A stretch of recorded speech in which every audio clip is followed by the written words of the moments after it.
specialize for some lead. Yes. Well, that's yes. Getting ready for your show? Warming up? Yeah, funny stuff. All right, 2:30, we got sophisticated manuals in. 1 second, we're going to cover that. 4 o'clock sound check. Just want to make sure that they don't, mix the days with the trouble. I can't really remember this. Okay? We got film crews in the shed the entire day. They just want to make sure that Dave is behind the scene.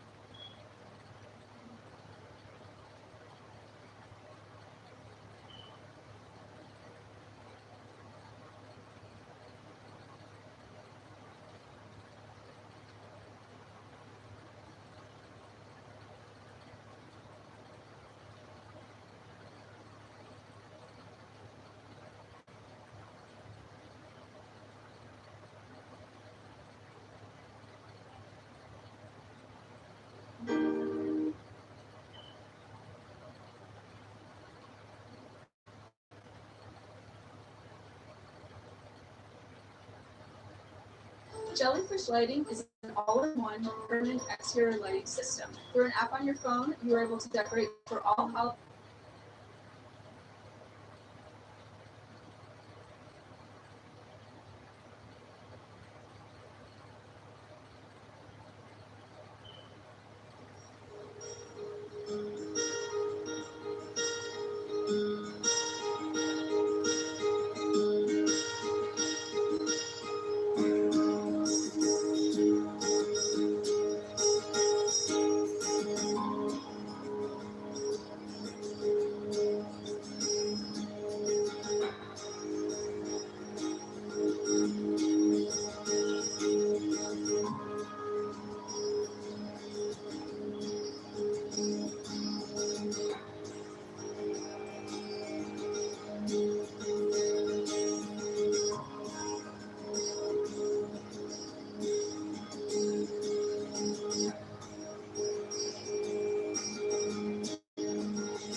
We have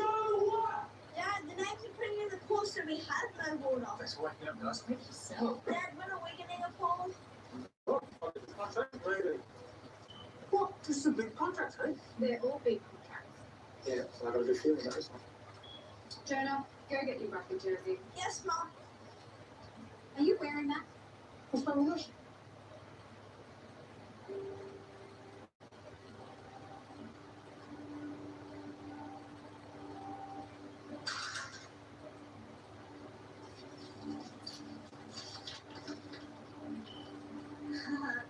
Cool. Jonah! Hi. Your band, remember? You don't sound like savings. Are we ahead or behind?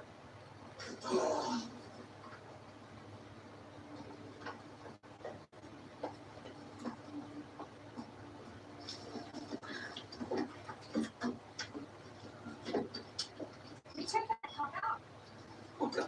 Bye, Mom. Bye, Jonah.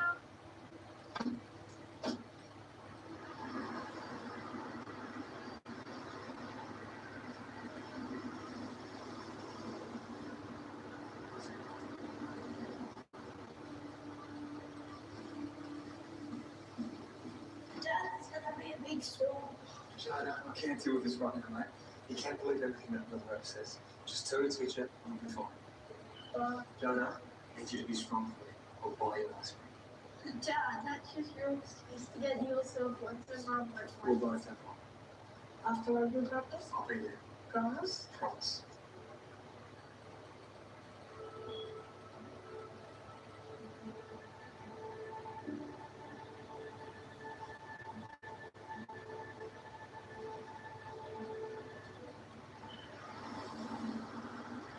God's gonna help you today. No traffic, please.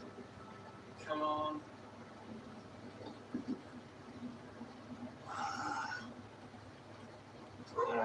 Thanks for nothing. Come on.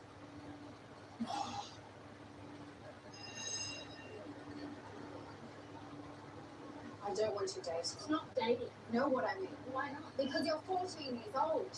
15. I don't care. No, you can't.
That you were What do you want to do? Still my husband. What do you mean? you know that. Because you don't think it.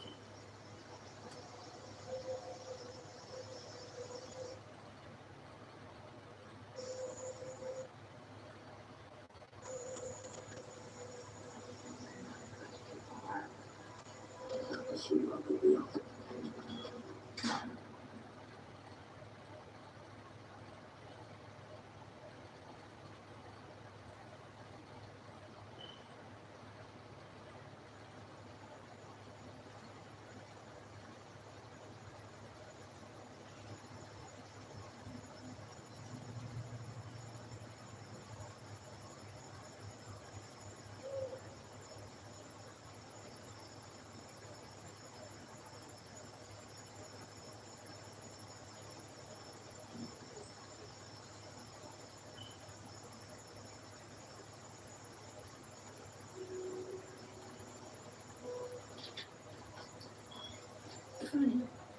So that you were always What do you want to do? Still my husband. yeah, but not for real. What do you mean? You know that. Because you don't think it.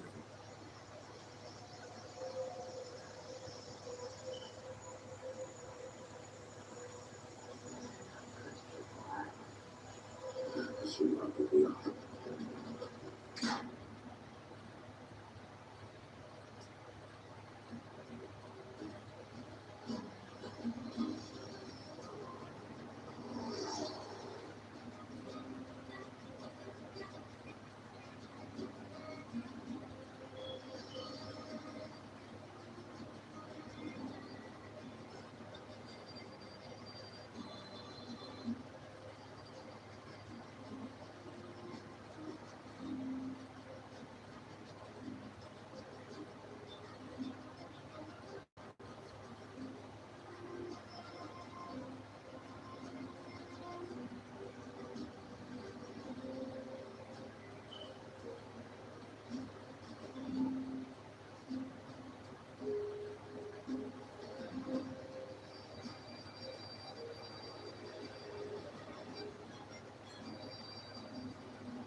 So, you want a job, Mr. Grant?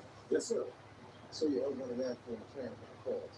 I talked to the guy, Keith, and he said he was going to hold a position for me. When was that? 2 days ago. That position's already taken. I'll on your application. I'll file this.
You all right, man? Sure, it's fine. Yeah. Only got $60. That bastard tried to stick me for $60. It's a good thing we came along, man. Thank you. Thank you. Hey, do you believe me? What? Yeah. Oh, Yeah. And you sure you never seen your friend before this? no. If I ever do see him again, you better run, because I'm putting my foot so deep up his ass I can time my shoe to go on. What about you, sir? Mr. Jordan. No. I never saw him before either. It's great for you to step in like that. Sure was. I owe you some. It just seemed like it didn't do it. Well, I'll put this out on the wire in case anyone spots it. Thank you. And don't forget about that scar on his face, right? Along here, just like that. Yes, sir. Minute, sir, these are for pain. Mr. Good, you were not lucky, but I'm still recommended to go to the hospital. Get the proper review. Oh, I'm going to the hospital for this old scratch. I got a rest kids. There she is, baby. Listen, baby. I'm fine, baby. I'm fine. Yeah. So you're just a scratch. Just a scratch. did he find a medical taxi? No, not yet, not yet. Sonny, stay right there. Listen, this here is Sonny Jordan. And he's the one that helped me with that son of a bitch that tried to rob me. Sonny, this is my wife, Larissa. Nice to meet you. Thank you for helping my husband, Mr. Jordan. I'm just happy to be here. This is good. Mr. Good? Phone's fell out.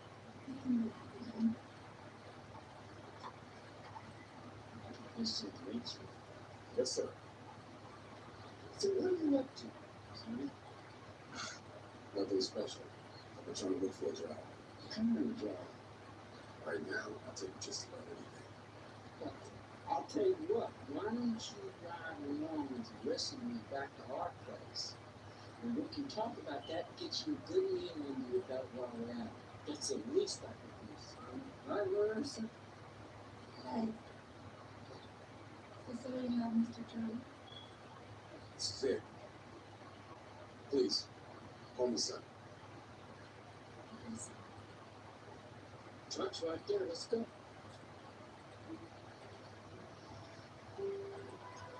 Boy, I'll tell you what was next. Thank you. Son, I want you to look me in the eye. I want you to tell me, you know it's good what you say. George, I didn't fix anything like this. Anything. Here I am. Can't put last week's on the it's fine. So why don't you just, help me out and make yourself a little money too? Really? I got a room right on the shop, bed, running water, jar and shower, and down the stairs, and you have TV. And I got everything to make more. Yeah, I see that.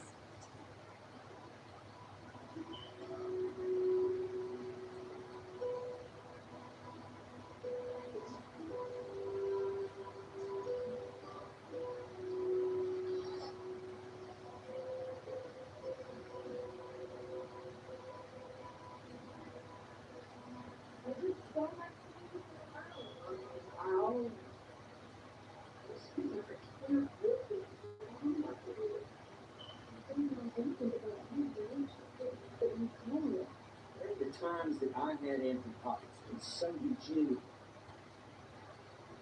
I just want to get a real chance. Good. Now, I want you to come over here and help me where I hurt. Like that.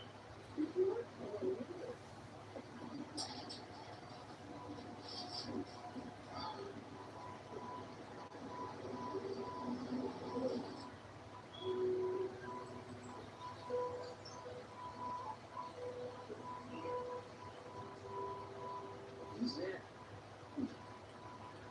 Now I warn you, tools are old, but they still do the job. Back then they used to make them to last forever.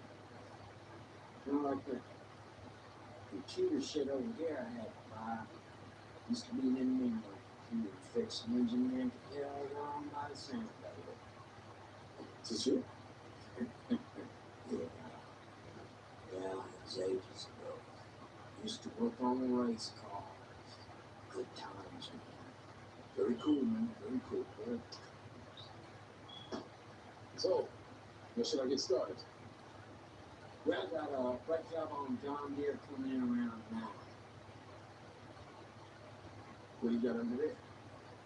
Well, that's just something I work on. I ain't got nothing better to do. Ain't had the time lately. Whoa. Nice. Needs a new carburetor. Can't find it. What are you gonna do with these? So, I'm gonna give it to Larissa for a present. No, just for you. Everything's good. I'll be back. You got a good thing. Thank you, you too. Seguidos. That's cool.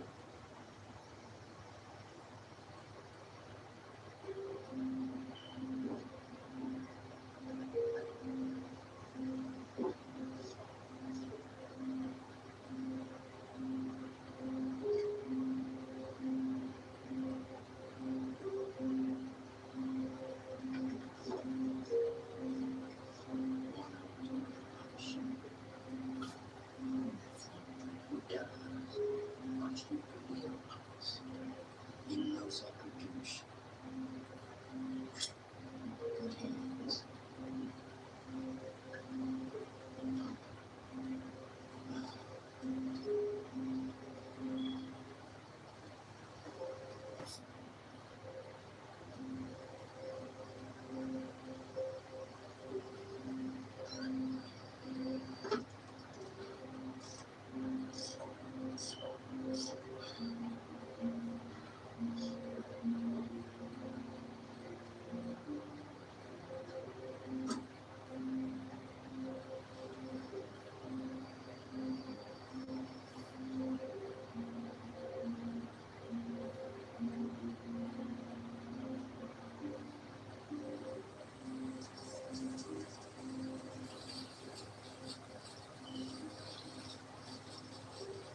migraine strikes, Ubrelvy is another option. It quickly eliminates migraine pain. Do not take the strong CYP3A4 inhibitors. Allergic reactions to Ubrelvy can happen. Most common side effects were nausea and sleepiness. Ask about Ubrelvy, the anytime, anywhere migraine medicine. The main goal that we have as a firm is to empower those that they seriously need. Try mitigating the last phrase and centipedes for twice the price. At Jiffy Lube, we carve our cars. In fact, we're kind of obsessed. It's why we've been taking car business with quick quality service for 40 years. Are you saying car? That's right, Claire. And with things like our coffee, vehicle review, our expert check, fill, inspect, clean your vehicle. We know no car for your car, car for our own. Some people think it's just an oil change. For cars. We do. We car. You mean hair? Exactly. Jiffy Lube. Car.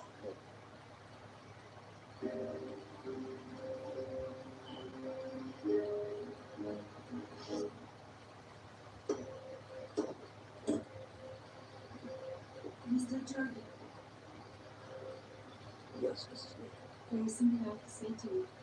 You have to stop looking at me the way you do.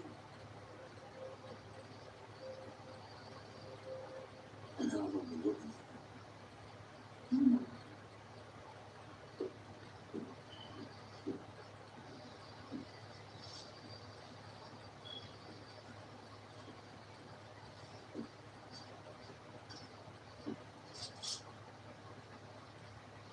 Where's he ready to go? You're gonna need a listen to you. Don't talk about that, by the way. He loves you. I thought you loved him too. Come in. But I like you better. Should I call him and talk to him when he's not around? How about I call him? Tell him face to face. Man to man. And you know what you probably do, right? Probably send me down the road. But is that what you really want? Do you want me to be sick down the road? I thought he knew his job. What's a job? Lots of women doing that. Well, just stop it. You know what? It just occurred to me. It seems to me that in order for me to be looking at you the way you say I look at you, well, you'd have to be looking at me too.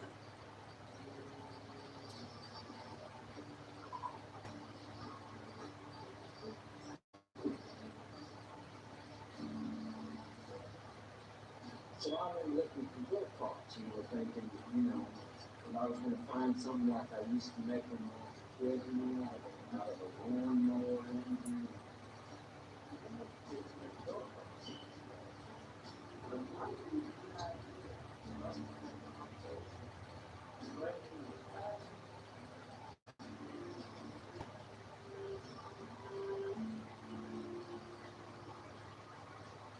Well, to get the money, I stay up just a few. Hey, son, how did you like taste of whiskey? Oh, sure. Hey, do you mind getting some last from the kitchen? Of course.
call us when getting sure.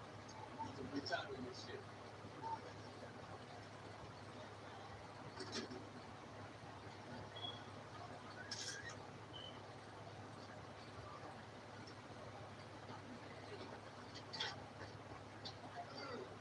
Get that to know about it.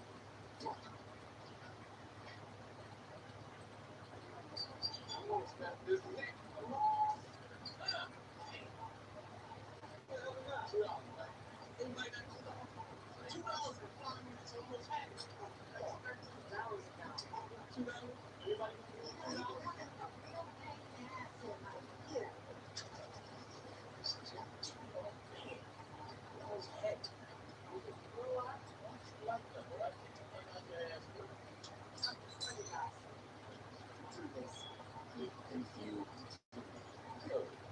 War is held marriage. That's what the marriage wants. Talk things out. Come off the chest. Wait, man, that man. Got the t-shirt in the month. Thank you very much. Out. I am ready to go home. Okay. Huh?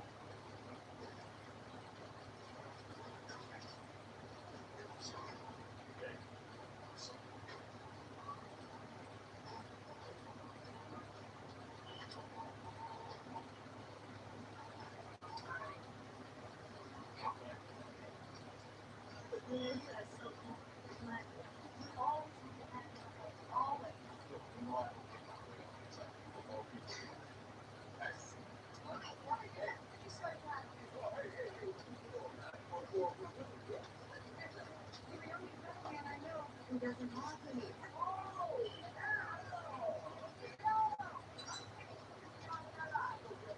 Hey, they got fun at home here, right? Someone likes music like that. That's right. Oh, and I think it's sad because I was trying to get in her pants. You know, obviously, From what I understand, he ain't been in there the last 7 months.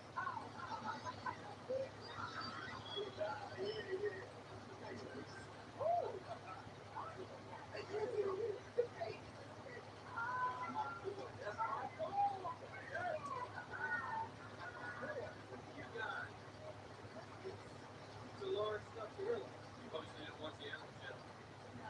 Wake up.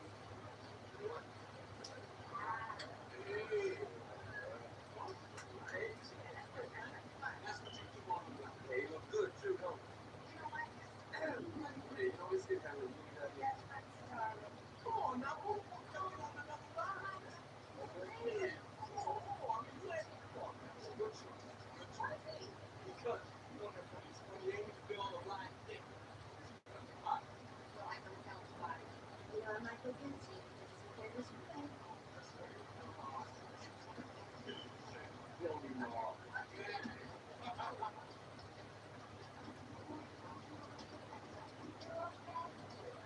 Talk about your impact on that. I got good too. This is the same thing. Hey, since we think what she wanted, Mike, but what the price?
choice.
It's okay. Say that. To the point.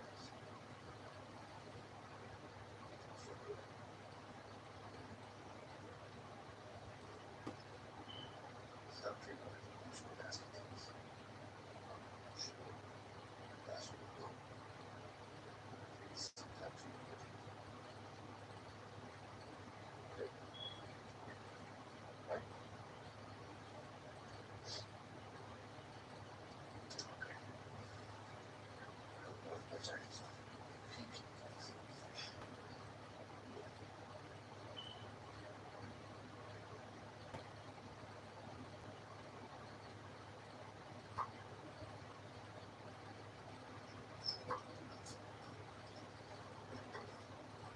What do you want? Put it up front for us. Maybe you want better. Just trying to listen.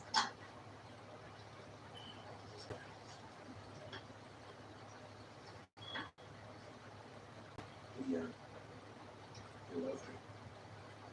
You wouldn't want that kid. Something they both want. Just what you said. Of course they both wanted it.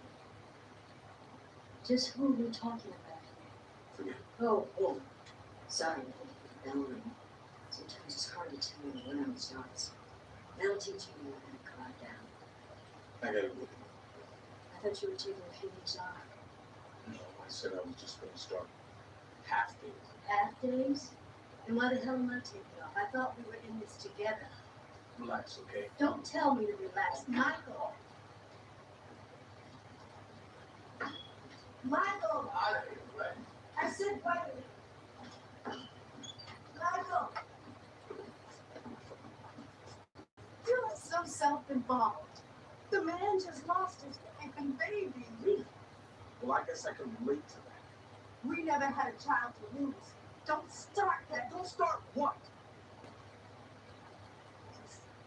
Just go. No. You brought it up. I mean, what's your point? You have it, right? Okay, I just told you I could relate.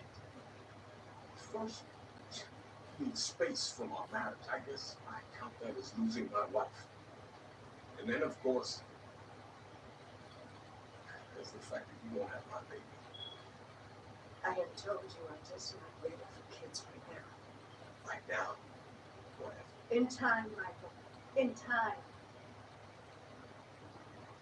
And I guess you're the only one who decides when that time is.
Yeah. Hey, you okay? Jack. Yeah. Going home? Oh, I don't know, supposed to have back with me again. no, that's okay. Just let him know I called. You home. I'll forget it. All right. Find something wrong with that, what I say. So you all right? Just some days you don't feel like coming back to the same old shit. Yeah. Wrap your hands around the throat, squeeze it. See, that's all you do for me. That's the least I can do.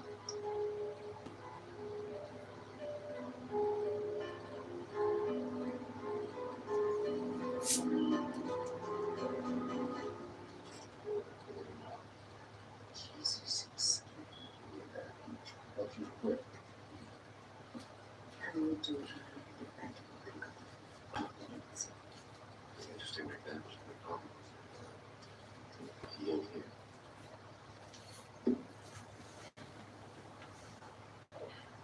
What's your parents?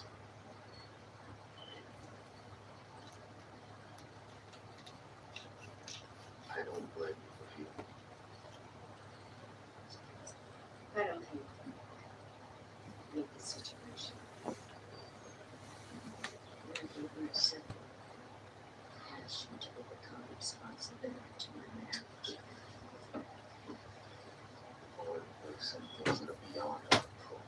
I hurt every time I think about it. And I realize how I betrayed her. won't tell Michael the truth, but I know that will destroy him.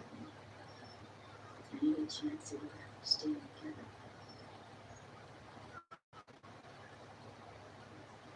You don't hate me, right?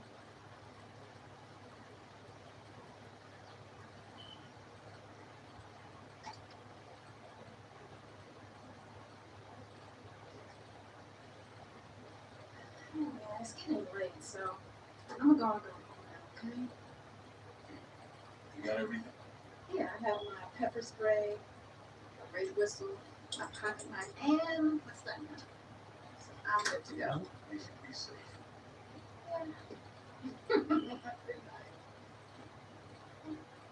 No standard way of working? Try Kapana. Salesforce development starts here. Hey,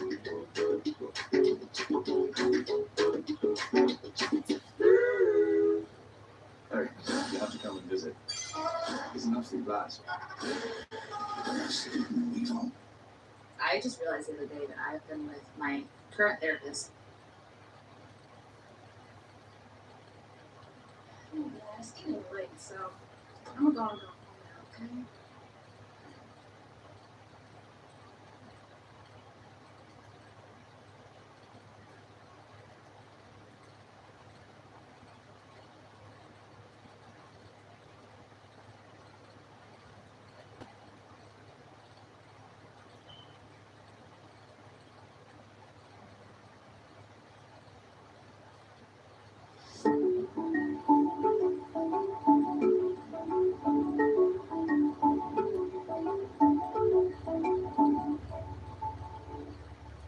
In the book of Ruth, chapter 1,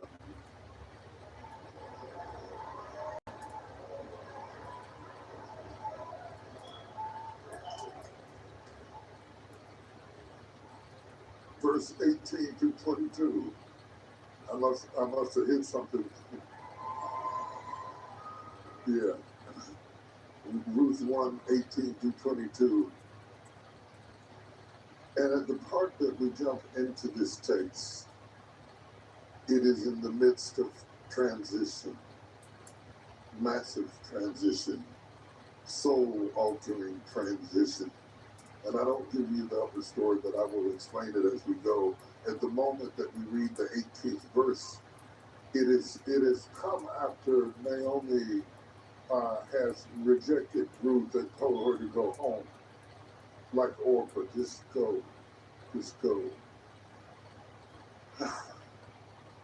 But Ruth would not go.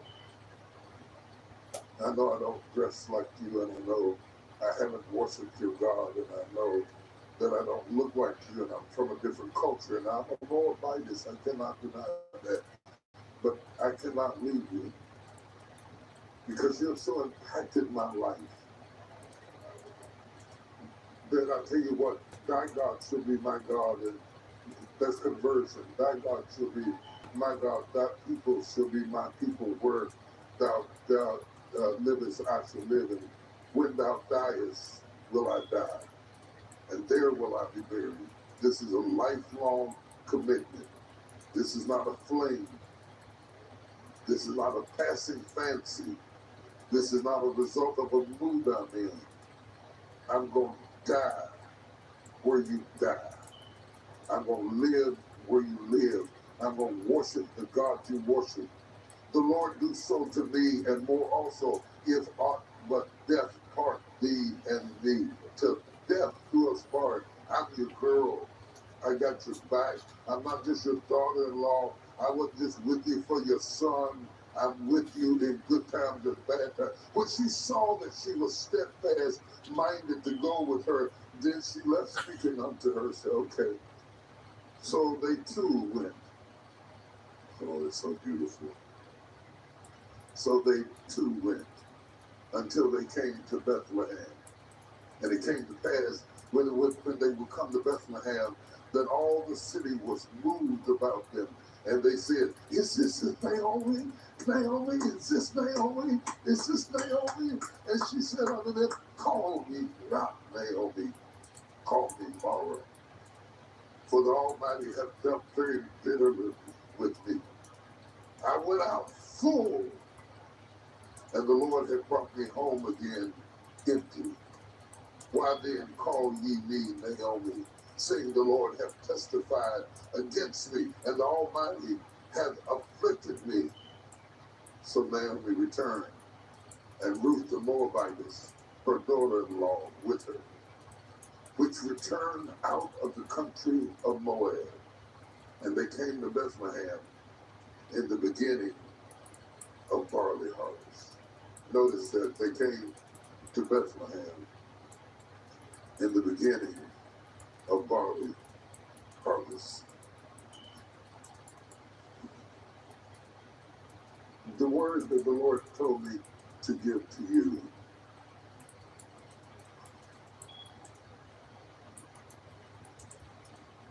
is this famine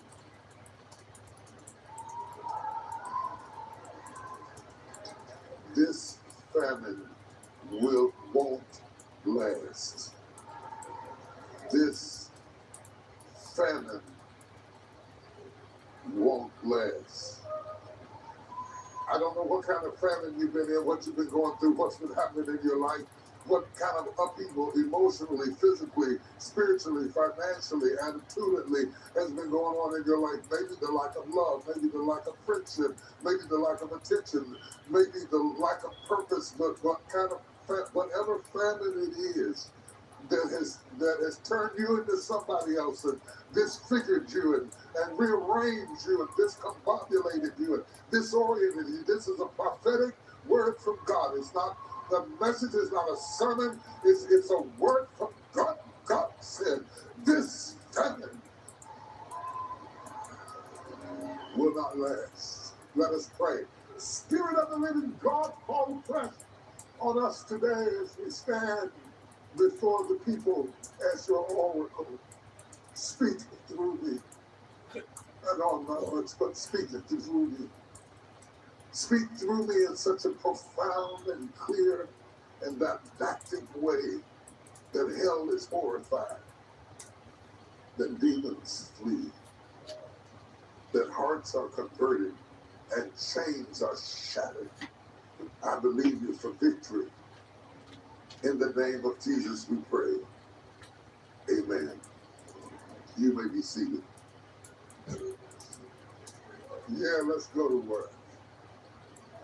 When you read the first chapter, or the first few chapters of the book of Ruth, the first one in particular is where all the drama unfolds and unravels. It is difficult to determine between Ruth, who married Naomi's son, thereby her daughter-in-law, and Naomi, who is the mother, and Orpah, who married her other son, are the main characters of the story. Elimelech, her husband, and then her two sons are also paramount in the story. But to me, the real catalyst, the driving factor, the paramount character in the story is not the embodiment of flesh. It is the famine that drives the narrative. It is the famine that drives the narrative. Say that with me. It is the famine that drives the narrative. You will notice, I just came from a meeting and we were talking about how people are migrating to the south now. And when I was younger, they were migrating to the north. All those other people were going to the north for the good jobs because the famine drives the narrative. People will pick up and move when they get hungry. They will leave areas, cities, communities, even family, friends, communities, traditions when they get hungry. The famine is the star of the text. The famine is the star of the text because Naomi's husband decides to move his whole family away from Bethlehem to go to Moab, where they don't have the same customs, the same traditions, the same clothing, the same apparel, they don't necessarily speak the same language, to take on a new identity. Do you know how hard it is to go someplace out on a limb and take on a new identity and forsake all that you are accustomed to, and to have to blend into an atmosphere where you are a foreigner? But the famine drives the narrative, because if you get hungry enough, you'll change your skirt, you'll change your blouse, you'll change your hair, you'll learn another language. But if you get hungry enough, the famine here drives the narrative. And often when God wants to move us, he sends a famine. It may not always be for food. It may not always be for water. It may be for affection or validation or attention. But the famine drives the narrative. And the famine in the book of Ruth plays a crucial role in really setting the stage for the story. It occurs during the time of the judges, so it precedes the kings. Israel had judges before they had kings because God wanted them to understand that he was their king. They ended up with kings by default because they admired the heathens so much that they wanted kings. But originally, God wanted to be their king, therefore making them a theocracy because God was their king. America claims to be a Christian country, which you could not be a Christian country and a democracy or even a republic. You would be a theocracy. Your constitution would be the Bible. And though it is a nation filled with Christians, it is not a Christian nation. And every now and then it reminds us that it is not. I'm going to leave that alone.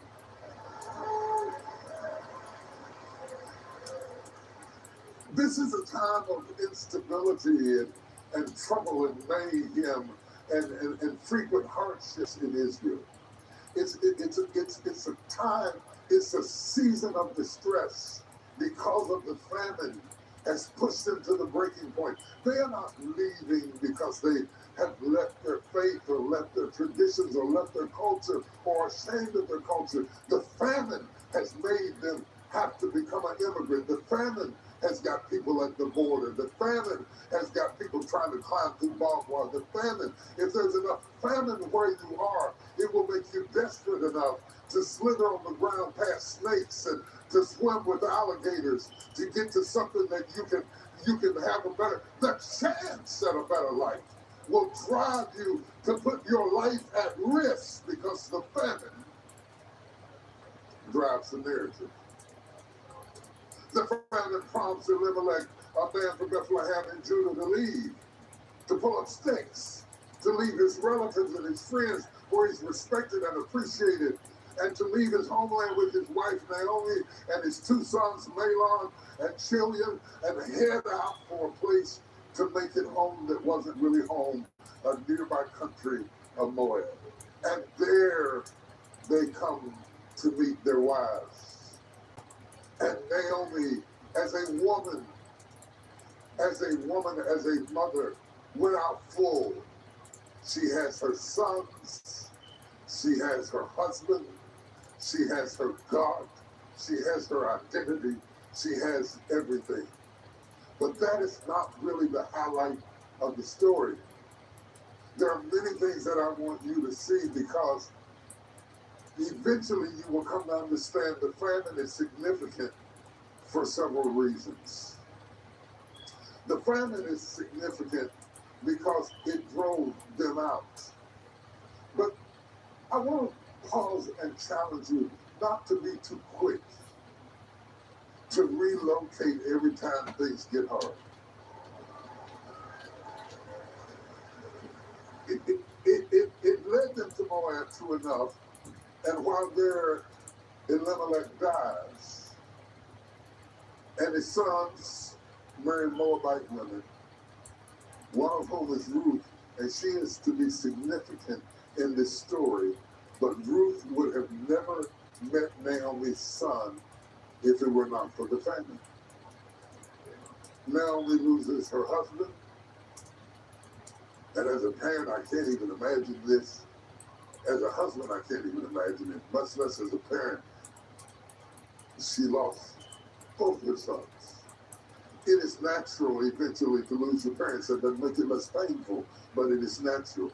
But when you start losing, it is possible to lose your spouse because you're the same age and the same era. And then you get old, you grow old together if you're lucky enough to do that. Maybe your second one, your third one, you put whatever you work out. But to lose your children is a pain I pray I never know. To bury my child. And so we have to give Naomi some grace for being a little moody in this text. Because she has lost everything that mattered to her. I can come in and tell my wife almost anything. As long as me and the kids was okay, we'll figure the rest of it out. Okay? So for Naomi, she has lost her world. She says, I went out full and I came back empty and I've got absolutely nothing. And here comes Orpah and Ruth behind her trying to follow her, and she just don't want to be bothered. Have you ever come to a point in your life where you've been through so many families that you're just sick of people? You know they didn't cause the family, but you're just sick of them.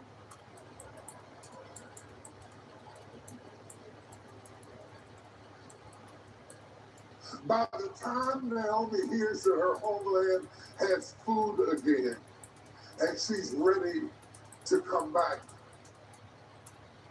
there's no sons in her hands, no grandsons playing at her feet, no husband by her side. She is alone. At the point of being alone, she even wants to be alone. She kisses Orpah goodbye, which I'm told that's where Oprah got her name from. They misspelled it. Goodbye, Orpah. Okay. And she tells Ruth, go home, girl. She said, it's too late for me to be productive. If I got married today and had another son, could you wait for it? There are some moments that cannot be repeated.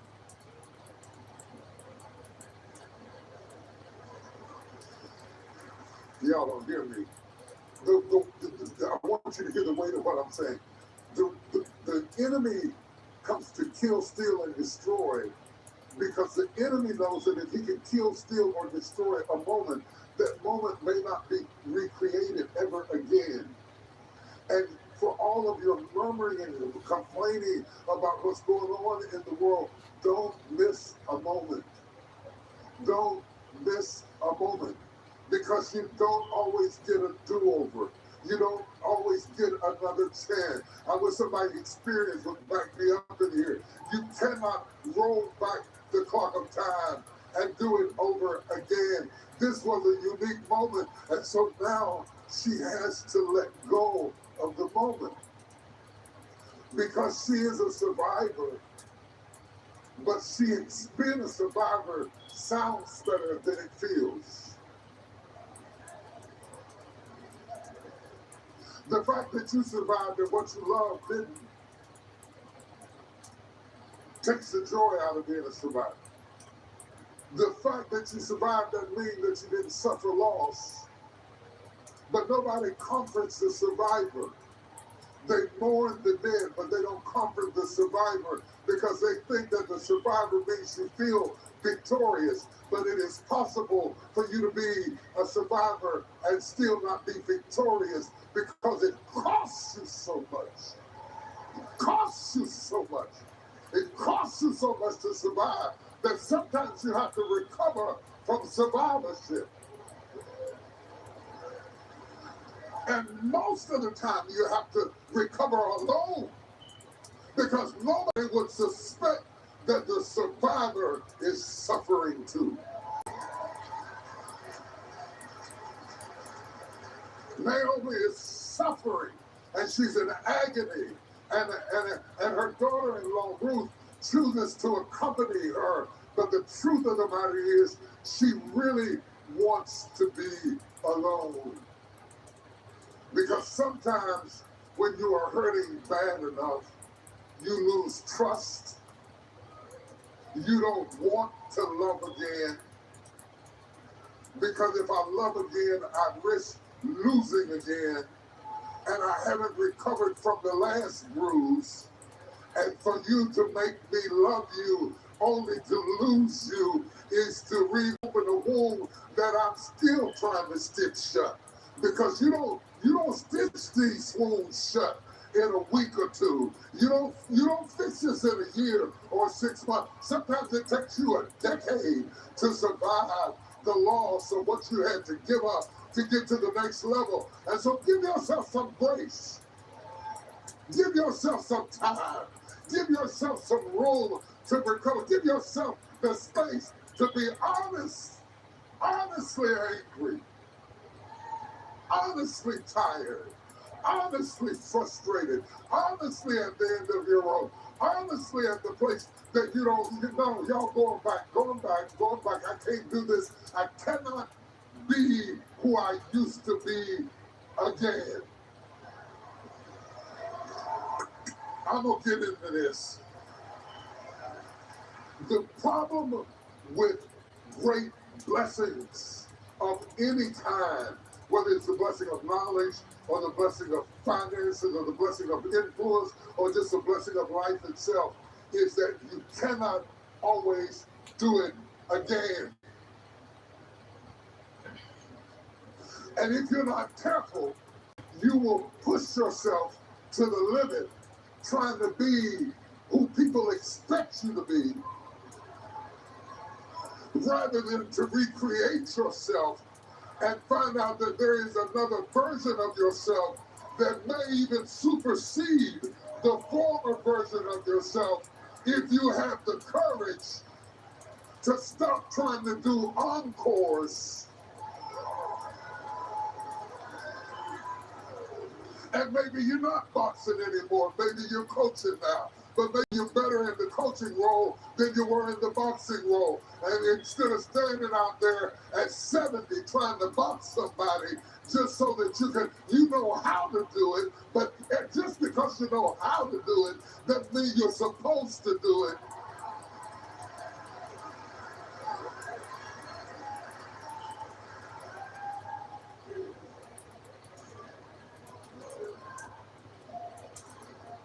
And it occurs to me that the famine that drove him to Moab is still present in another form. The famine that drove him to Moab was a natural famine. But now she's having a familiar famine. Her family is gone. And it occurs to me that losing your family is worse than losing loaves of bread. Oh, did I tell you that Bethlehem means house of bread? And so there was no bread when she left Bethlehem. There was no food when she left, but she had family.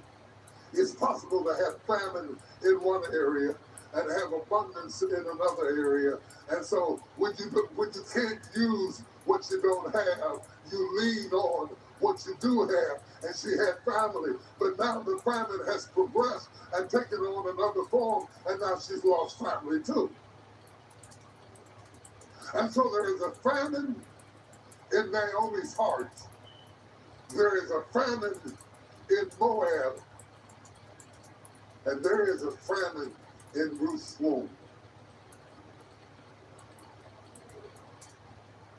All three are desolate. All three are without life. All three are without fruit. And so, when I look at the text, it is a class in survival for those of us who are in famine. That's what it is. It's a class in survival for those of us who are in famine. When I look at the text, it reminds me not to always think that just because Bethlehem was in a famine when I left, that it's going to be in a famine when I get back. That the place that was dried up can become the place of abundance, and the place that was the place of abundance can become dried up. And so you don't fall in love with places, persons, and things as if they cannot change, because the one who cursed you yesterday can bless you tomorrow, and the one who blesses you today will turn around and cut your throat tomorrow. So you got to be fluid in the moment. You got to be ready for change in the moment. You got to be prepared to deal with whatever you got to deal with, and stop defining people by how you met them, because people change. Jobs change. Situations change. Seasons change. Time changes. And it's changed. Everything is changed. And everything is changing. The one thing we hate is change. I hate change. Don't change on me. Just don't change. Don't say it if you're going to change it next month. Don't make me believe it. Don't make me trust you. Don't make me open my heart. Don't do that to me. If you're going to be dry, just go ahead and be dry so I can put you in the dry box. But don't tell me that knowing you is going to give me water. Don't start it if you're not going to finish it. And so the text is about famines, it's about surviving, it's about persevering, it's about enduring, it's about aging. It's about accepting that you have nothing to prove. That just because you don't do what you used to do in a previous season doesn't mean that you can't rediscover new parts of yourself that have not been touched. And don't allow people to lock you in a box and make you have to be something that you were in the spring, that you don't have to be that in the winter, that the winter can be just as beautiful as the spring if you stop craving spring and start noticing winter. Every season has its own beauty. Y'all don't hear me. I'm sorry. Let me go sit down. I'm talking to the wrong people.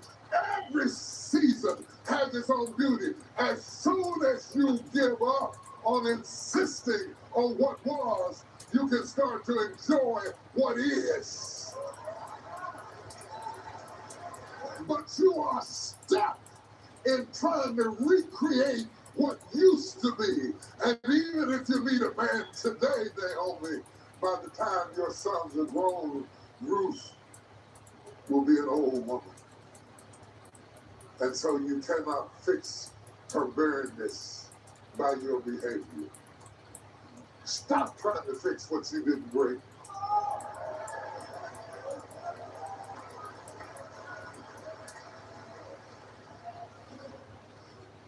I want you to get the substance. I'm moving slow, but I want you to get the substance out of the fact that just because a season changes doesn't mean your life is over.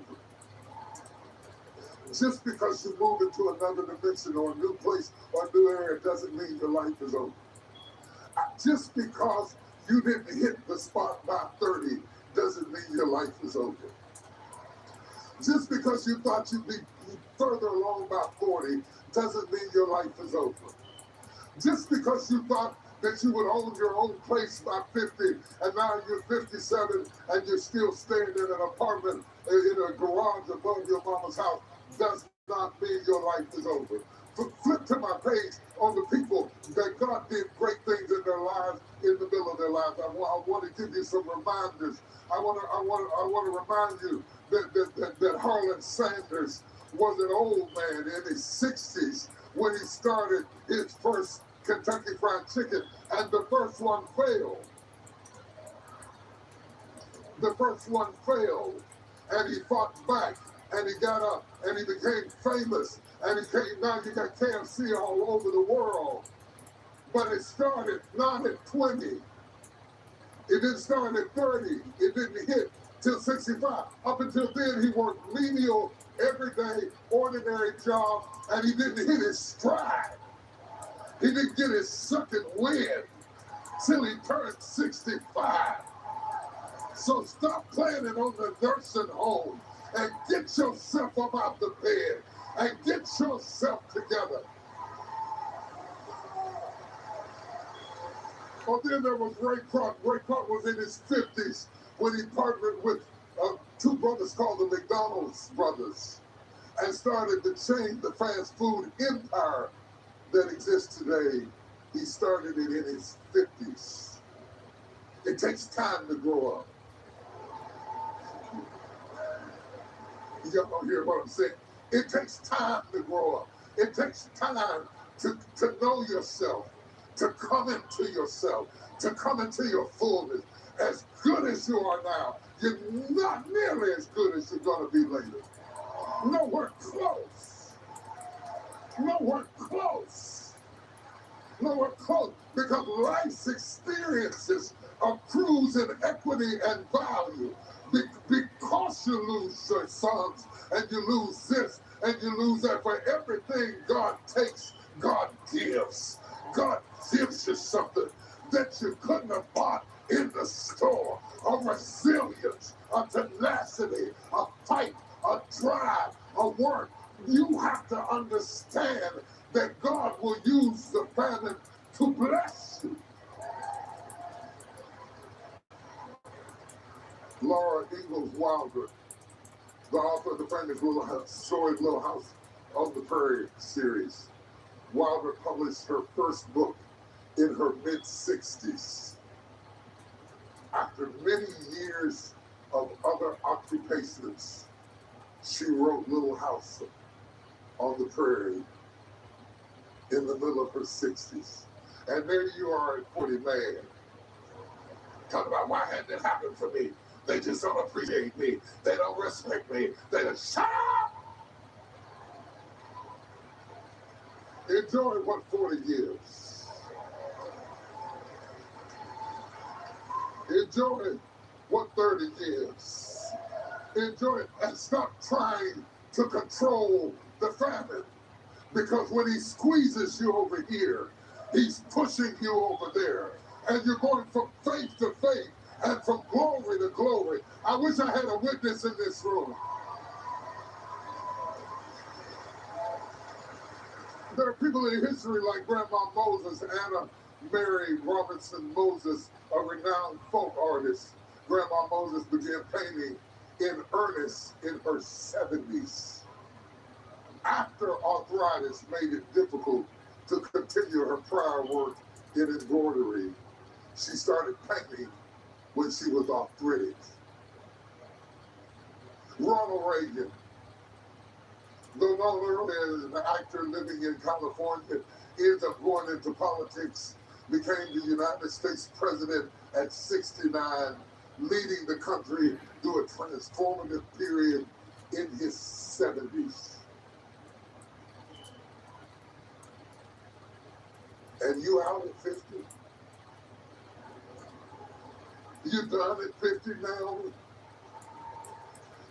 Naomi has said to them, don't call me Naomi. By the way, Naomi means my joy. Because when they birthed her, they looked at her and said, my joy. And they loved her. And she said, don't call me my joy anymore. Call me Mara, which means bitterness. Because I went out full and I came home empty. Naomi has decided that if she cannot be who she used to be, she's nobody. She's not worth following. She's not worth supporting. She's not worth loving. She's not worth company. Because when you fall in love with how you saw yourself, it stops you from seeing what you are going to become out of what you lost in your life. I don't know who, I'm prophesying to somebody. I don't know who it is, but you've been in love with a season.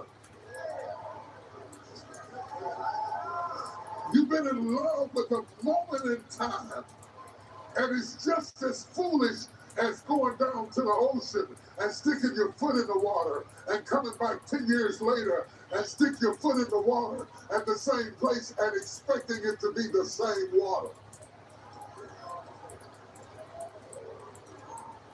That's why you got to enjoy everything when you do it. That's why you got to love everybody when you love them. That's why you got to say it.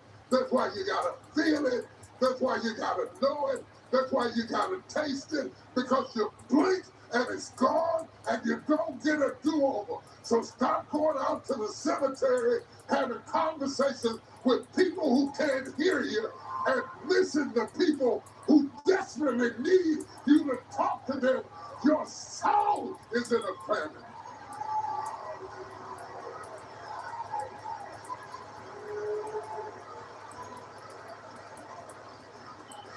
So what we find is a Naomi, oh God, I wish I had time.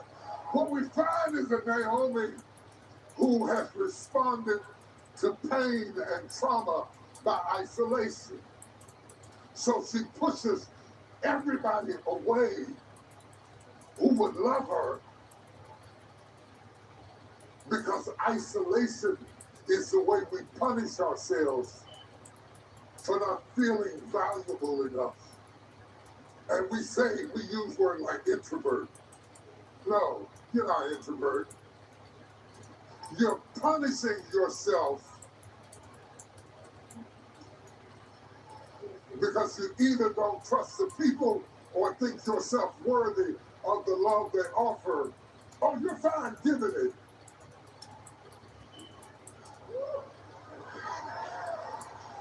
Because as long as you're giving it, you're in control. So Naomi says to Ruth, don't follow me. I'm empty. Never even noticing that even empty, she has converted Ruth to serving Yahweh. Even hurting and in pain, she has made a young Moabitess girl want to follow her God, even in her confusion and her agony and her distress, that she would change the entire narrative of the Bible. Not at the height of her life, but at the worst of her life, she becomes better when it's bad than she ever was when it was good, and she don't even know it.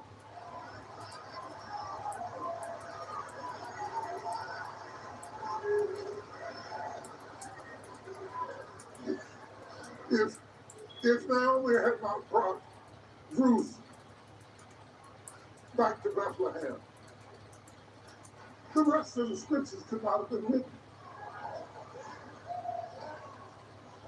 If Naomi had not brought Ruth to Bethlehem, the house of bread, in the middle of the famine, if she had not brought Ruth to Bethlehem, Ruth would have never met Boaz. And if Ruth had never met Boaz, she could have had Obed. And if Obed had not been born, there couldn't have been Jesse. And if there weren't no Jesse, there couldn't have been David. And David being born in Bethlehem,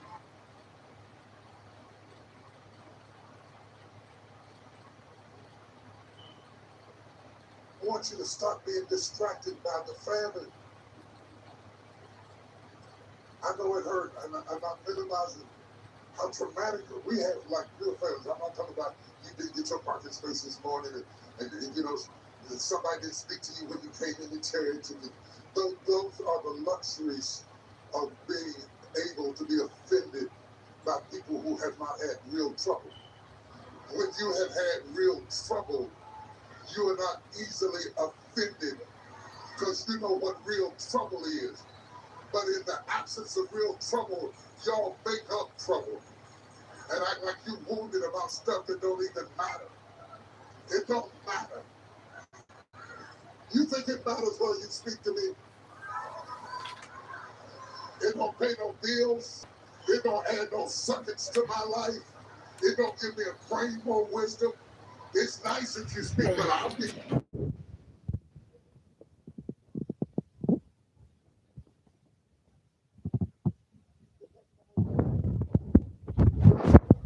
On your reaction to me.